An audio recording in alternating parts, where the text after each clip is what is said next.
Smartphone এবং unsmart সিদ্ধান্ত।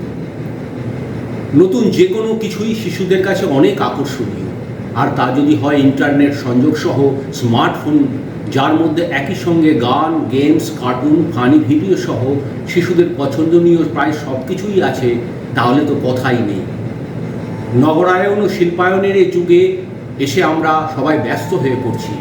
অতিরিক্ত ব্যস্ততার কারণে অনেক মা বাবাই শিশুদের পর্যাপ্ত সময় দিতে পারছেন না। নিজেদের অনুপস্থিতির সময়টাতে শিশুকে শান্ত রাখতে তাই অনেকেই মোবাইল ফোনের শরণাপন্ন হচ্ছেন।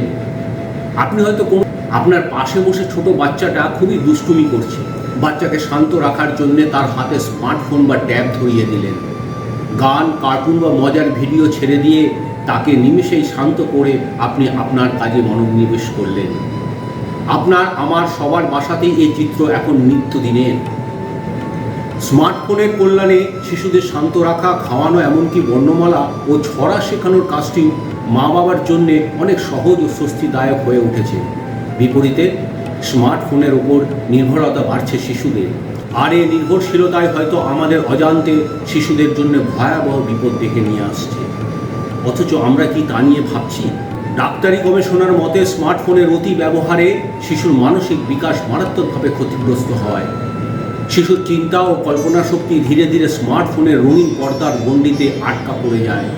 ক্রমান্বয়ে মাদকাসক্তির মতোই শিশুরা আক্রান্ত হয়ে পড়ে স্মার্টফোন আসক্তিতে। এরই ধারাবাহিকতায় দেখা দেয় বিভিন্ন ধরনের মানসিক বৈকল্য। এমনকি চিকিৎসকরাও জানাচ্ছেন, স্মার্টফোন আসক্তির কারণে শিশুর শুধু মানসিক বিকাশে যে বাধাগ্রস্ত হচ্ছে তা নয়, বরং তারা শারীরিকভাবেও মারাত্মক স্বাস্থ্য ঝুঁকির সম্মুখীন হচ্ছে। আমাদের দৈনন্দিন জীবনে যে প্রযুক্তিগুলো ওতপ্রোতভাবে জড়িয়ে আছে, তার মধ্যে স্মার্টফোন অন্যতম। এটি যেমন দরকারি, তেমনি এর প্রতি আসক্তি আপনার সন্তানকে নানাভাবে বিপদে ফেলতে পারে। স্মার্টফোন আপনার সন্তানের জীবনযাপনের প্রতি ক্ষেত্রে নেতিবাচক প্রভাব ফেলছে। যেমন খুব বেশি কম্পিউটার ও মোবাইল ব্যবহারের ফলে শিশুদের মধ্যে আচরণগত সমস্যা দেখা দেয়। আপনার শিশুকে আচরণগত সমস্যার ঝুঁকি থেকে দূরে রাখতে চাইলে সচেতনতার বিকল্প নেই। অনেক মা বাবা শিশুকে ব্যস্ত বা শান্ত রাখতে হাতে মোবাইল দিয়ে রাখেন। নিজেদের সুবিধা বা আরামের ফল পরবর্তী সময়ে ভয়ঙ্কর হতে পারে। বিশেষ করে একেবারে ছোট বয়সে মোবাইল হাতে দিলে সংখ্যাটা বেশি। যে শিশু নিয়মিত মোবাইল ব্যবহার করে তাকে কয়েকদিন মোবাইল থেকে দূরে রাখুন, তার আচরণের পরিবর্তনটুকু নিজেরাই বুঝতে পারবেন। একটি শিশু যখন একটি বই পড়ে বা ছবির বই দেখে, তখন কিন্তু সে নিজেই সিদ্ধান্ত নিতে পারে কখন সে বইয়ের পাতা উল্টাবে। অর্থাৎ শিশুটি তখন তার নিজের গতিতে চলতে পারে, ফলে তাকে তাড়াহুড়ো করতে হয় না। বিজ্ঞানের অগ্রগতির দিনে ইন্টারনেট তথা তথ্য প্রযুক্তি থাকবেই, একে এড়িয়ে জীবন চলার কোনো উপায় নেই। তবে একথা ঠিক, জীবনের প্রয়োজনে বিজ্ঞানের অবদান থেকে শিশু কিশোররাও কতটুকু গ্রহণ করতে পারছে। স্বাধীনতা দিতে গিয়ে তার জন্য মাত্রা অতিরিক্ত না হয়, এ ব্যাপারটা প্রতিটি অভিভাবকেরই বুঝে সিদ্ধান্ত নেওয়া উচিত। শিশুর হাতে মোবাইল ফোন তুলে দেওয়ার আগে তাই তার বয়স উপযোগী মোবাইল ফোন পছন্দ করতে হবে। অন্তত কৈশোরকালীন সময়টায় মোবাইল ফোন খুব দরকার না দেওয়াই ভালো। এখনকার শিশুরা প্রযুক্তি পণ্যে এতটাই আসক্ত হয়ে যাচ্ছে, শিশুর হাত থেকে মোবাইল ফোন বা ট্যাব কেড়ে নিলে তারা রেগে যায় বা নেতিবাচক আচরণ শুরু করে। তারা অন্য কোনো দিকে খেয়াল করে না, কারোর সঙ্গে চোখে চোখ রেখে কথা বলে না। তারা মোবাইল ট্যাবে চোখ রাখে বেশি সময়। এতে পারিবারিক বন্ধনের ধারণায় পরিবর্তন আসছে। ইন্টারনেট সংযোগ সহ স্মার্টফোন, যার মধ্যে একই সঙ্গে গান, গেমস, কার্টুন, ফানি ভিডিও সহ শিশুদের পছন্দনীয় প্রায় সব কিছুই থাকে। শিশুর হাতে মোবাইল ফোন তুলে দেওয়ার আগে ইন্টারনেটে নিরাপত্তার বিষয়টি অভিভাবককে ভেবে দেখতে হবে। 1 থেকে 5 বছরের শিশুরা মোবাইল ফোন কী জিনিস তা বোঝার কথা নয়। অভিভাবকরা তাদের হাতে মোবাইল ফোন, স্মার্টফোন তুলে দিচ্ছেন। অনেক মা বাবা ক্রেডিট মনে করে বলেন আমার বাচ্চা ডাউনলোড করতে পারে, কিন্তু বুঝতে পারেন না বাচ্চাটা কোন দিকে যাচ্ছে। বিশ্বব্যাপী একে অপরের সঙ্গে যোগাযোগ স্থাপনের জন্য মোবাইল ফোন আমাদের জন্য এখন অত্যাবশ্যকীয়। এটা অস্বীকার করার কোনো উপায় নেই। মনোবিজ্ঞানীরা এই নেশাকে ডিজিটাল কোকেন নাম দিয়েছেন। আর এই ডিজিটাল কোকেনের নেশায় আসক্তির শিকার আজ ধনী গরিব নির্বিশেষে হাজার হাজার শিশু কিশোর, তরুণ সহ প্রায় সব বয়সী মানুষ। যুক্তরাষ্ট্রের centre for disease control and প্রিভেনশনের তথ্য হলো 2010 সাল থেকে 13 থেকে 18 বছর বয়সী কিশোর কিশোরীদের বিষণ্ণতায় ভোগা ও আত্মহত্যার প্রবণতা বেড়ে যাচ্ছে। কিশোরীদের ক্ষেত্রে এই হার তুলনামূলক বেশি। পরবর্তী 5 বছরে যা আরও বেড়ে দাঁড়িয়েছে 65%। আর বিষণ্ণতায় ভোগার হার বেড়েছে 33 ভাগ। নগরায়ন ও শিল্পায়নের এই যুগে এসে আমরা সবাই ব্যস্ত হয়ে পড়েছি ভীষণ। অতিরিক্ত ব্যস্ততার কারণে অনেক বাবা মা শিশুদের পর্যাপ্ত সময় দিতেই পারছেন না।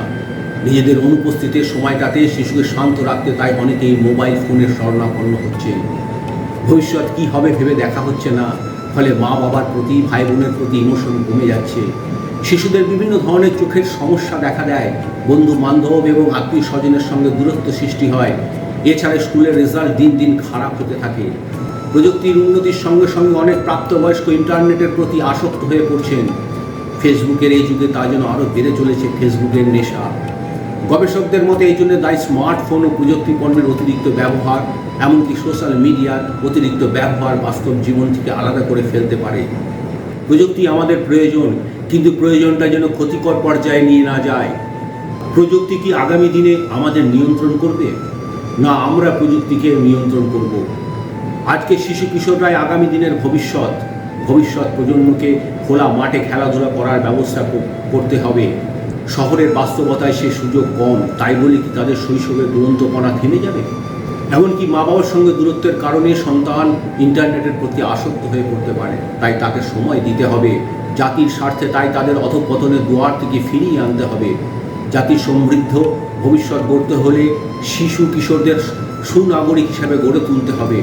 বর্তমানে প্রযুক্তিকে বাদ দিয়ে চলা সম্ভবই নয়, কিন্তু এর সঙ্গে সঙ্গে আমাদের শিশুদের কীভাবে সামাজিক হওয়া যায়, পরিবারের সঙ্গে সময় কাটানো, খেলাধুলা করা, তাদের নানা রকম গুণ আমাদেরই বের করে আনতে হবে। ডাক্তারি গবেষণা মতে স্মার্টফোনের অতি ব্যবহারে শিশুর মানসিক বিকাশ মারাত্মকভাবে ক্ষতিগ্রস্ত হয়। শিশুর চিন্তা ও কল্পনা শক্তি ধীরে ধীরে স্মার্টফোনের রঙিন পর্দার গণ্ডিতে আটকে পড়ে যায়। স্মার্টফোনের মাধ্যমে শিশুরা অপ্রাপ্ত বয়সেই না বুঝে বিভিন্ন অনৈতিক ও আপত্তিকর বিষয়বস্তুর সম্মুখীন হচ্ছে। সহজে এই বিষয়গুলোর মুখোমুখি হওয়াতে তারা এগুলোকে স্বাভাবিকভাবে গ্রহণ করতে পারে। এই কারণে স্মার্টফোন ও ইন্টারনেট আসক্ত শিশু তরুণদের মাঝে নৈতিকতার অভাব ও মূল্যবোধের অবক্ষয়ের দিকে ধাবিত হওয়ার প্রবণতা দেখা দেয়। এই আসক্তির ফলে খিটখিটে মেজাজ ও একঘেয়েমি কাজ করে। এছাড়া অনেক সময় ধরে ফোন ব্যবহারের কারণে শিশুরা পর্যাপ্ত ঘুম থেকেও বঞ্চিত হয়। এতে তারা মনোযোগের ঘাটতিজনিত চঞ্চলতা নামক জটিলতায় ভোগে।